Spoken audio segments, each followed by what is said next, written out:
오랜만에 동창회에 나오라는 연락을 받으면 제일 먼저 어떤 마음이 드시나요? 반가운 마음. 한편으로 손에 들 만한 가방 하나가 마땅치 않아 망설여지진 않으셨나요? 형편이 예전 같지 않다는 걸 그 자리에서만큼은 들키고 싶지 않았던 적은요. 오늘은 그 하루를 위해 5년의 세월을 치른 한 여자의 이야기를 들려드리려 합니다. 5년 만이었다.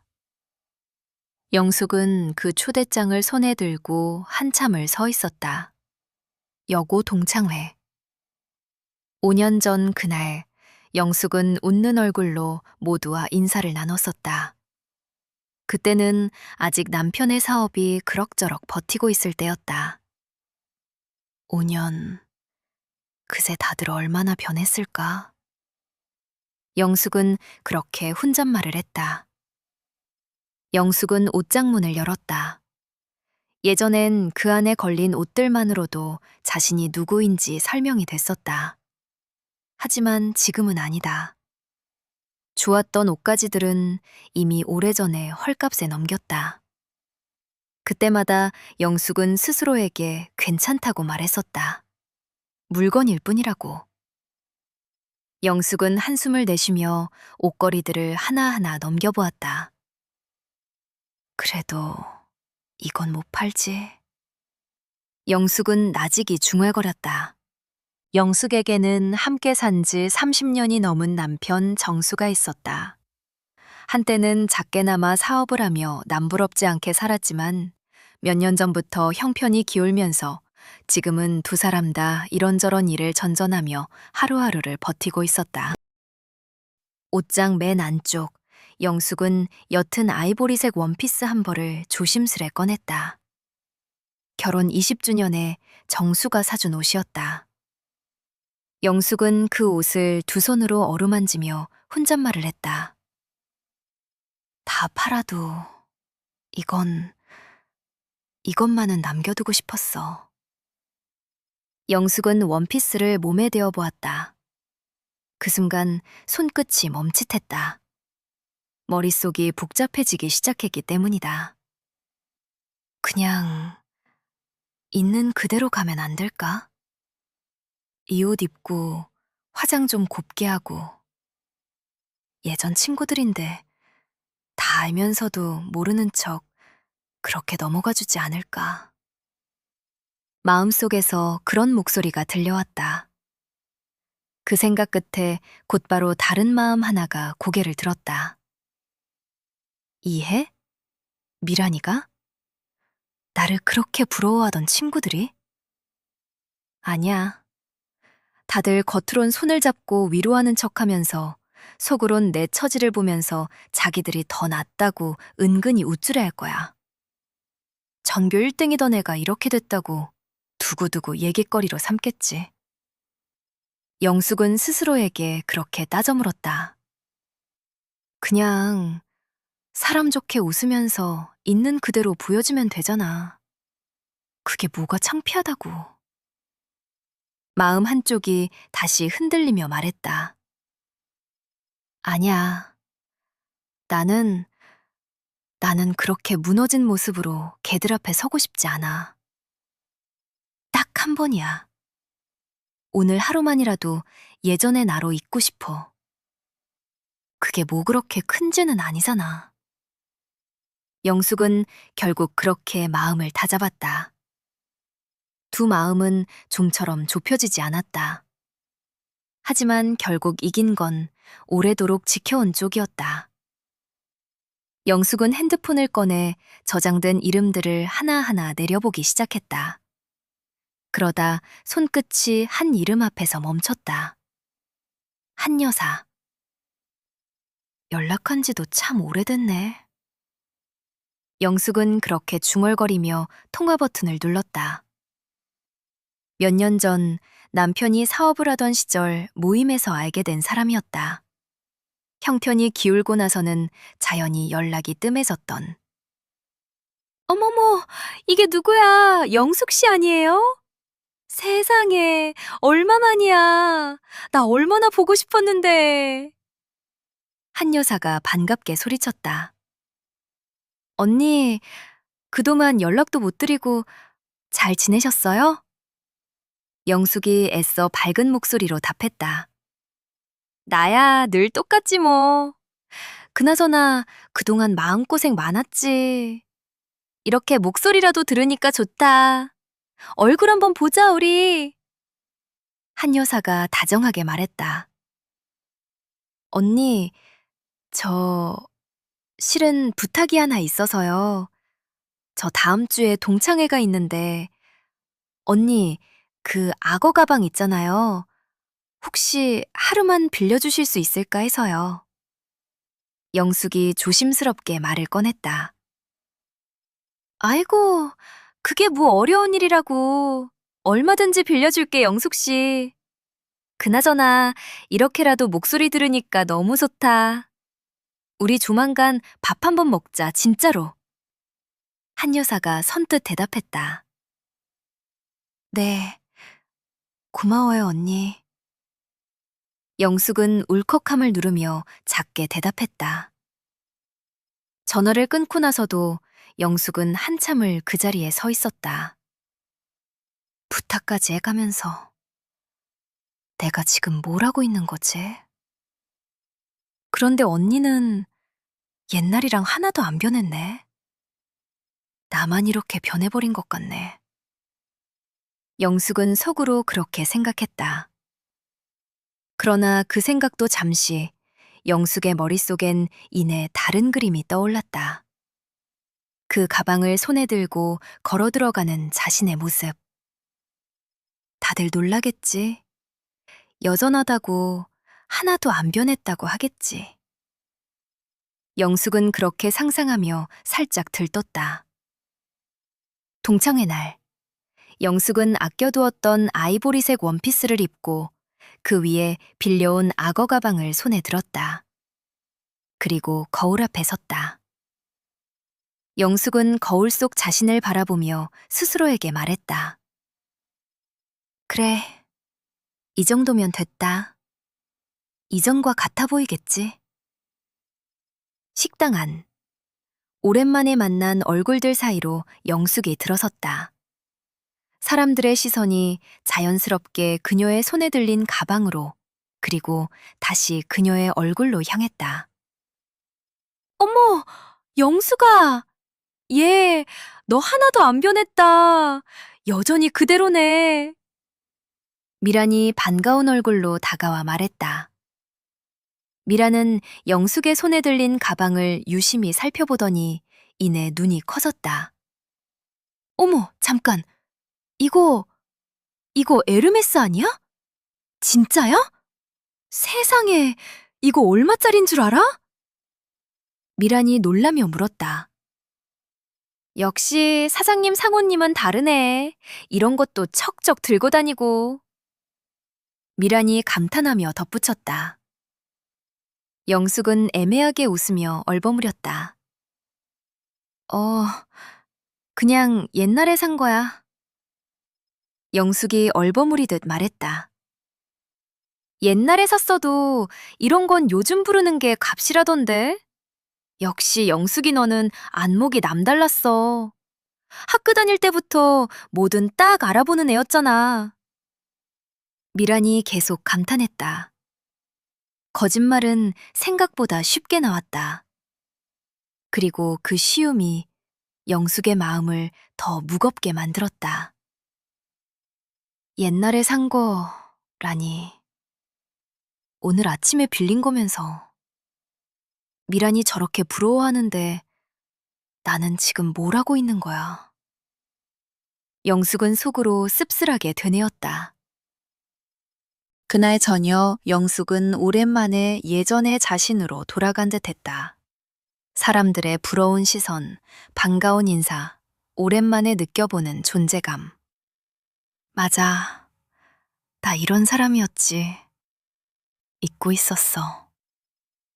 영숙은 속으로 그렇게 되뇌며 벅차올랐다. 하지만 그 벅참 뒤로 작은 그림자 하나가 계속 그녀를 따라다녔다. 정수는 지금 뭐 하고 있을까?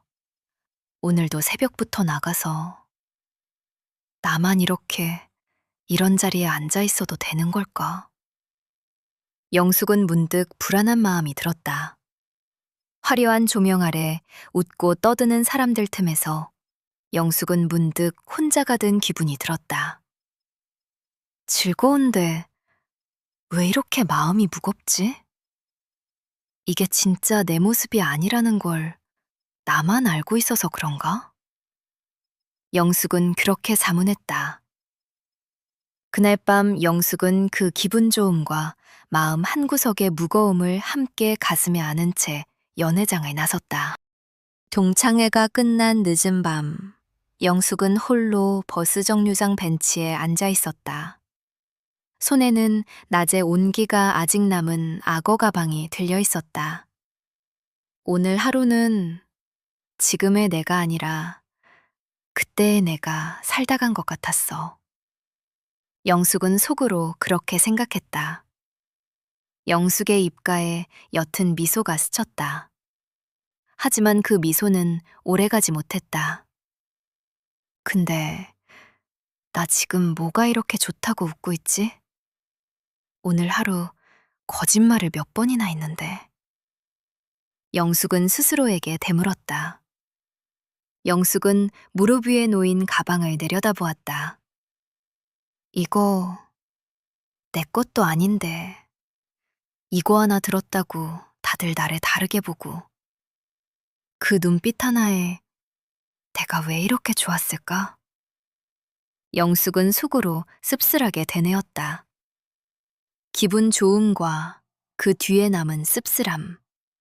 그 두 감정이 영숙의 마음속에서 나란히 자리를 잡고 있었다.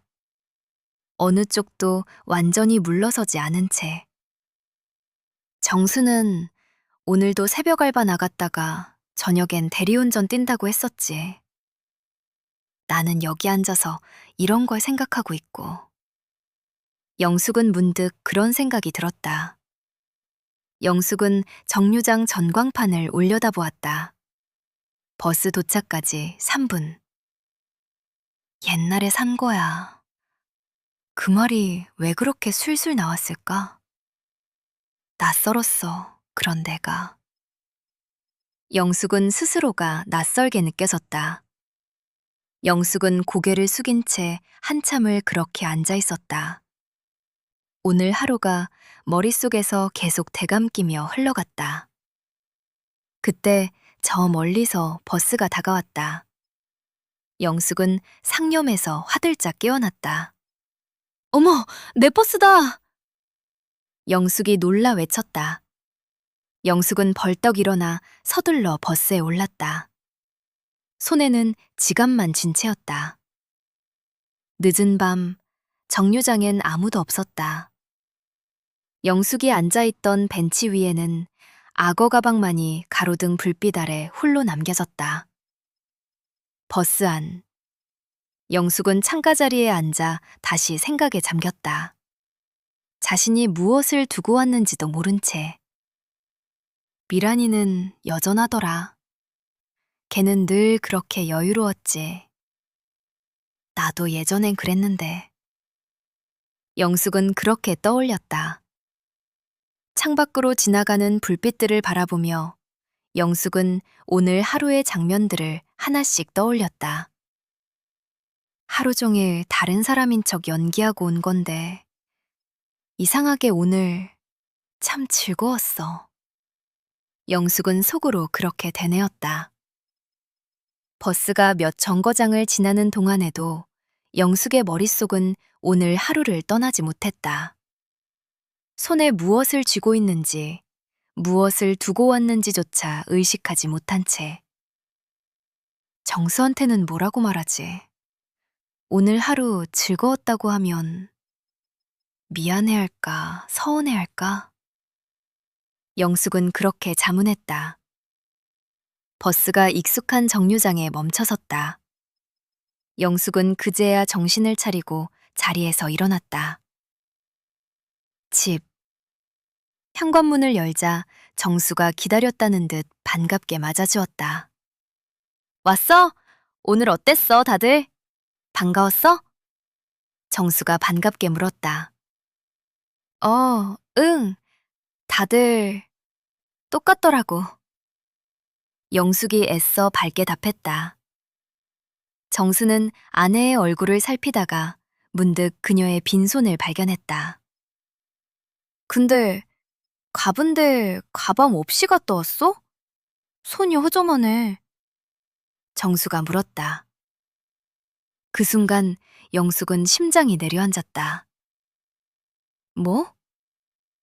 영숙이 얼어붙은 채 되물었다. 영숙은 그제야 자신의 손을 내려다보았다. 지갑 하나만 덩그러니 쥐어져 있었다. 가방이 없어. 영숙이 다급하게 말했다. 어차피 집에 있는 가방 다 싸구려들인데 잃어버려도 그만이지. 지갑만 있으면 됐지 뭐. 정수가 다정하게 말했다. 영숙은 아무 말도 하지 못했다. 남편은 그녀가 무엇을 빌려서 나갔는지 모르고 있었다. 어떡하지? 어떡하지? 이걸 어떻게 말해? 영숙은 속으로 절망했다. 영숙은 한창을 그 자리에 얼어붙어 있었다. 정수는 아무것도 모른 채 그저 아내를 다독이고 있었다. 영숙은 더 이상 숨길 수 없었다. 떨리는 목소리로 그녀는 입을 열었다. 여보, 그거 내 가방 아니었어. 한 여자한테 빌린 거였어. 영숙이 힘겹게 고백했다. 정수의 얼굴에서 웃음기가 서서히 사라졌다. 빌린 거였어? 일단 찾아보자. 어디 안 갔겠지. 그래도 없으면 어쩔 수 없지. 같은 가방으로 하나 사서 돌려주자. 정수가 애써 가볍게 말했다. 여보, 그게 그냥 가방이 아니야. 진짜 악어 가죽으로 된 거야. 그것도 아무 데서나 살 수 있는 것도 아니고 백화점에서도 구하기 힘든 거야. 영숙이 힘겹게 덧붙였다. 영숙은 알고 있었다. 예전에 좋은 것들 곁에서 살아봤던 그녀였기에 그 가방이 흔한 물건이 아니라는 것쯤은 한눈에 알아볼 수 있었다. 정수의 표정이 살짝 굳었다. 하지만 그는 이내 스스로를 다독이듯 고개를 끄덕였다. 구하기 힘들다니. 그래도 비싸봤자 뭐 200, 300 그 정도 아니겠어? 그 정도면 어떻게든 해봐야지. 정수가 스스로를 다독이듯 말했다. 200이든 300이든 그들에게는 결코 작은 돈이 아니었다.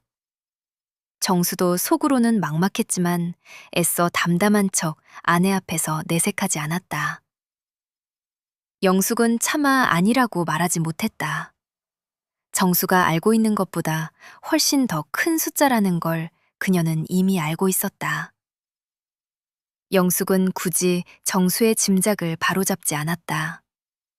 그가 애써 담담한 척 하고 있다는 걸 그녀도 알고 있었다. 그 안간힘마저 흔들어 놓고 싶지 않았다. 정수는 겉옷을 다시 챙겨 입었다. 두 사람은 서둘러 집을 나섰다. 늦은 밤 부부는 택시를 잡아타고 버스 정류장으로 향했다. 차 안에서 누구도 말을 하지 않았다. 제발 그 자리에 그대로 있어라. 제발. 영숙은 속으로 간절히 빌었다. 정류장에 도착했을 때 벤치는 텅 비어 있었다. 없어졌어. 영숙이 낮게 무너지듯 말했다. 정수는 주변을 몇 번이고 둘러보았다. 근처 편의점, 파출소까지 가서 물어봤지만 소용없었다. 집으로 돌아오는 택시 안 두 사람은 한참 말이 없었다. 집에 도착한 두 사람은 식탁에 마주 앉았다. 여보, 근데 얼마쯤 할 것 같아? 당신은 감이 좀 있잖아. 정수가 조심스럽게 물었다. 영숙은 쉽게 대답하지 못했다.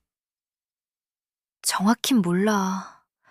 대략 1,000만 원, 어쩌면 2,000만 원은 좋게 할 것 같아. 영숙이 힘겹게 답했다. 정수의 얼굴이 그대로 굳었다. 한동안 두 사람 사이엔 무거운 침묵이 흘렀다. 지금 우리한테 그런 큰 돈이 어디 있어? 영숙이 힘없이 말했다. 그러게, 남은 게 뭐가 있지? 정수는 속으로 두렵게 되뇌었다. 영숙은 그날 밤 정류장 벤치를 다시 떠올리며 마음속으로 자책하기 시작했다. 그때 그 몇 초만, 딴 생각만 안 했어도, 버스 온다고 그렇게 정신없이 뛰지만 않았어도. 영숙은 속으로 자책했다. 그 짧은 순간이 머릿속에서 몇 번이고 다시 떠올랐다. 손에 쥔 지갑, 벤치 위에 그대로 놓인 가방. 왜 그때는 그게 안 보였을까? 영숙은 더 이상 참지 못했다. 그깟 하루가 뭐라고? 그깟 자존심 하나 세워보겠다고 이 사자를 냈잖아. 영숙이 울음을 터뜨리며 소리쳤다. 내가 다 망친 거야. 영숙이 흐느끼며 말했다. 정수는 그런 아내를 가만히 끌어안았다. 아니야. 당신 탓이 아니야. 그냥 그렇게 된 거야. 누구 잘못도 아니야. 정수가 나직이 다독였다.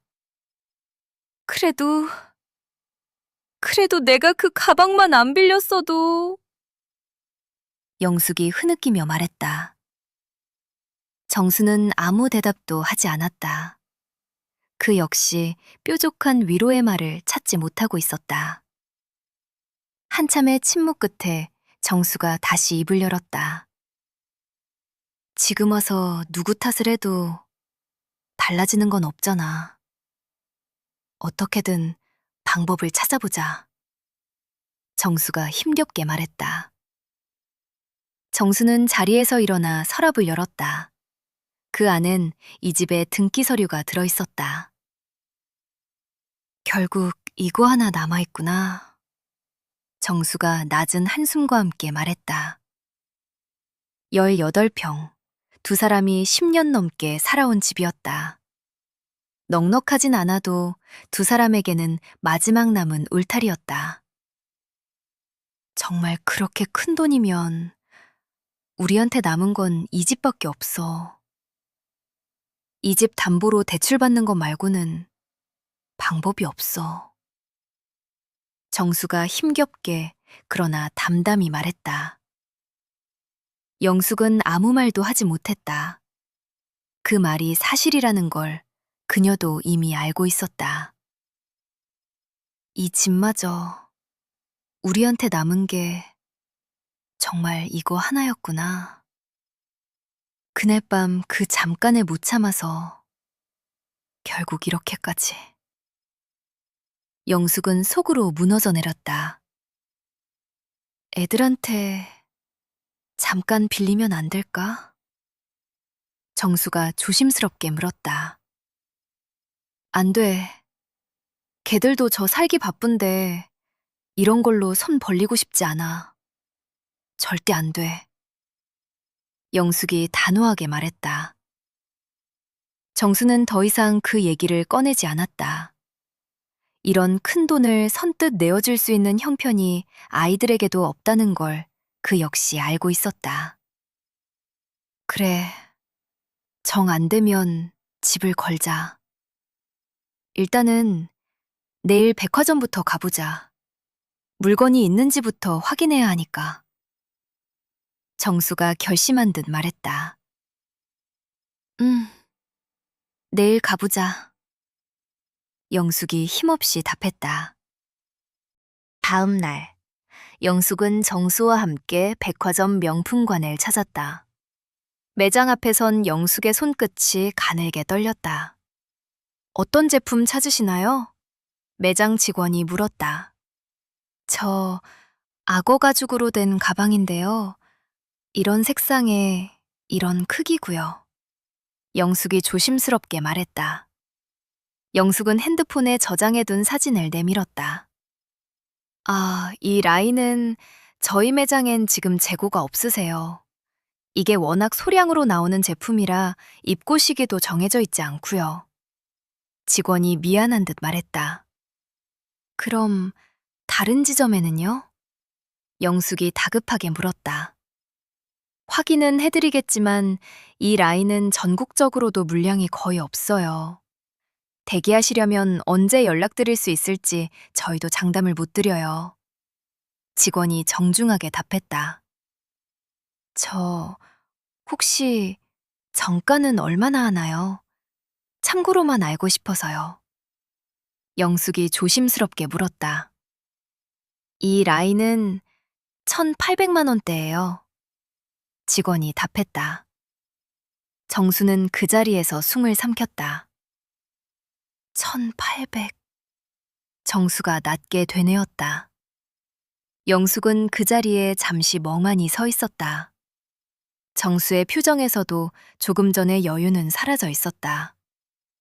백화점에서 돌아온 영숙은 컴퓨터 앞에 앉아 중고 명품 거래 사이트를 하나하나 뒤지기 시작했다.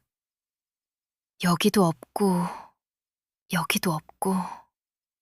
영숙은 지친 목소리로 중얼거렸다. 몇 시간을 뒤진 끝에 영숙은 마침내 같은 제품을 발견했다. 찾았다! 근데 이거... 영숙이 놀라며 중얼거렸다. 화면 속 가격은 매장 정가보다도 훨씬 높았다. 희소성 때문에 붙은 웃돈이었다. 2,500만 원. 영숙이 떨리는 목소리로 읽었다. 정수는 그 자리에서 그대로 얼어붙었다. 2,500이라고? 매장에서 들은 것보다도 700이나 더 비싸잖아. 정수가 믿기지 않는다는 듯 말했다. 어젯밤 각오했던 최악보다도 한 걸음 더 나아간 숫자였다.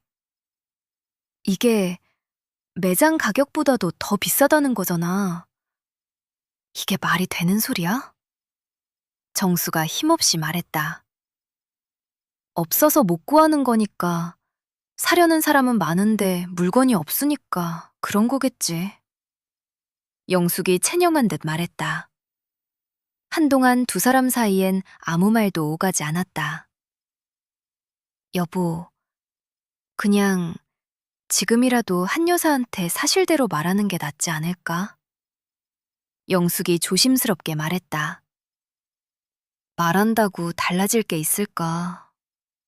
어차피 우리가 물어줘야 하는 건 똑같은데. 정수가 힘겹게 답했다. 그래도 마음은 좀 편해지지 않을까? 영숙이 낮게 말했다. 아니, 오히려 더 복잡해질 거야. 한 여사도 괜히 미안해할 거고, 우리도 그 얼굴 보기 더 힘들어질 거고. 그냥 조용히 해결하고 끝내자. 정수가 단호하게 말했다. 정수의 말이 맞았다. 어차피 물어줘야 한다면 굳이 사실을 알려서 한 여사까지 불편하게 만들 이유가 없었다. 어젯밤 얘기한 대로 하자. 집 담보로 대출 받자. 정수가 결심한 듯 말했다. 영숙은 고개를 끄덕였다. 이미 각오했던 일이었지만 막상 눈앞에 닥치니 다리에 힘이 풀렸다. 다음 날 아침 부부는 은행 문이 열리자마자 가장 먼저 들어섰다. 18평 빌라를 담보로 2,500만 원의 대출이 승인되었다. 그 종이 한 장이 두 사람의 남은 세월을 완전히 다른 방향으로 밀어넣고 있었다. 대출금이 통장에 들어온 다음 날, 영숙은 중고 사이트에서 결제했던 그 가방을 찾아왔다. 그리고 조용히 한 여사에게 돌려주었다. 한 여사는 아무것도 모른 채 예전처럼 웃으며 가방을 받아들었다.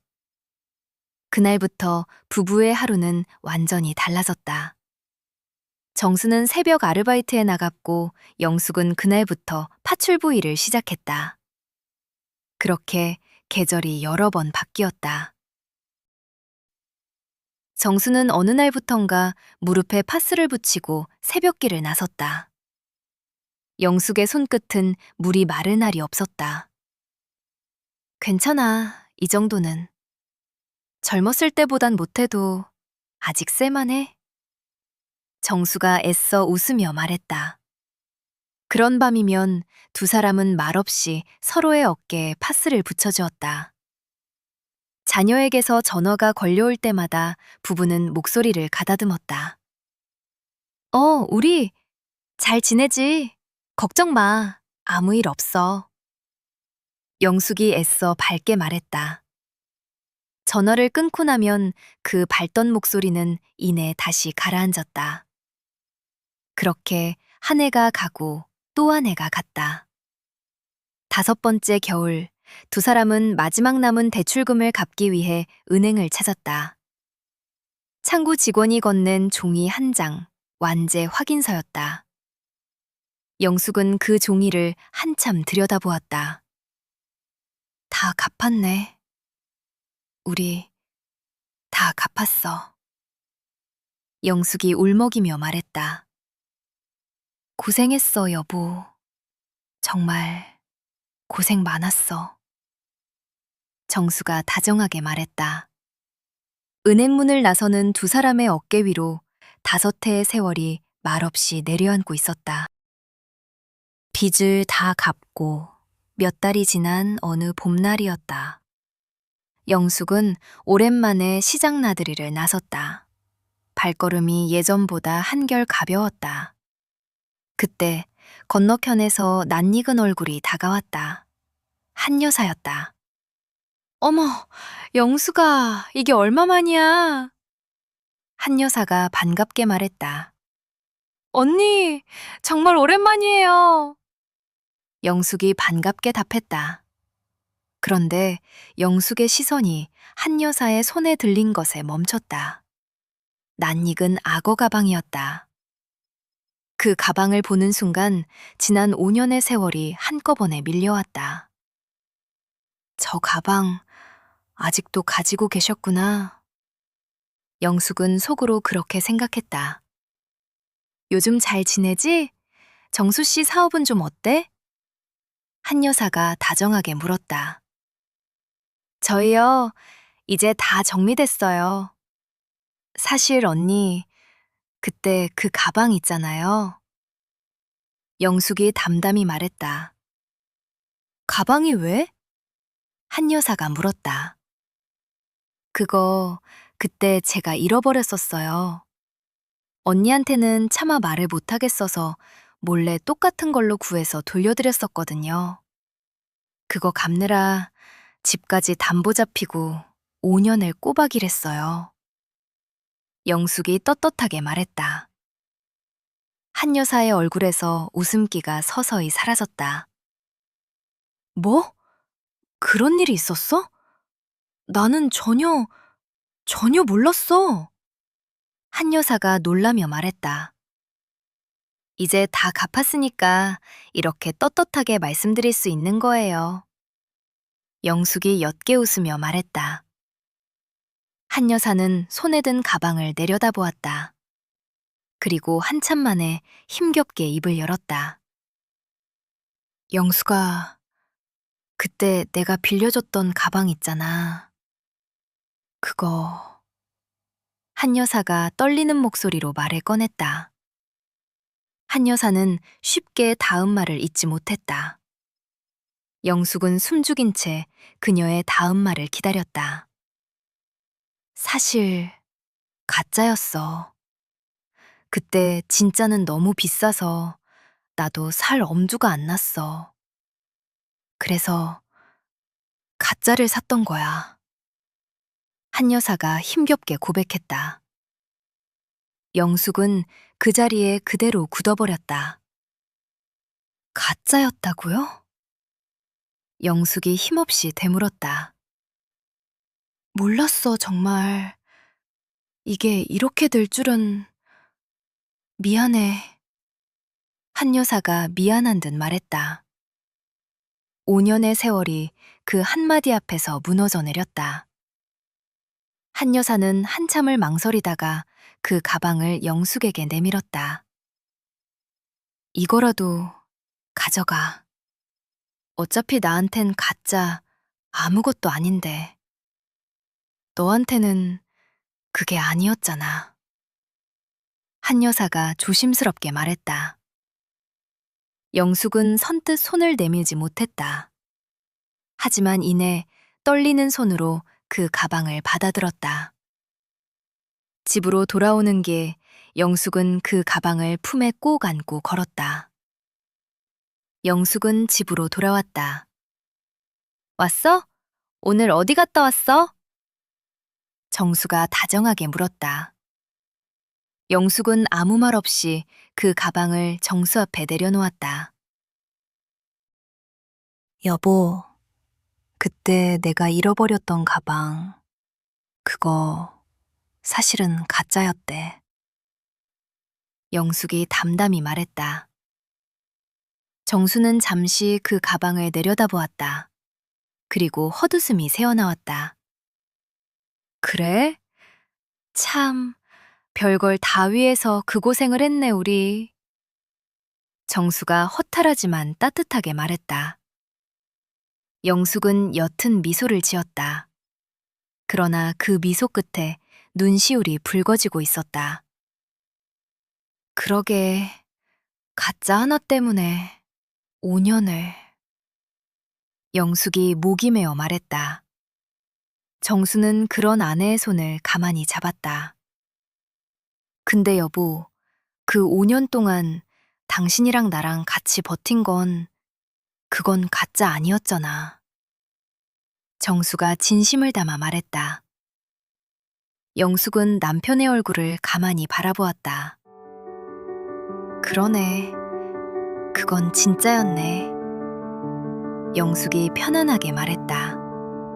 두 사람은 그렇게 그 가방 하나를 사이에 두고 오랫동안 손을 놓지 않았다.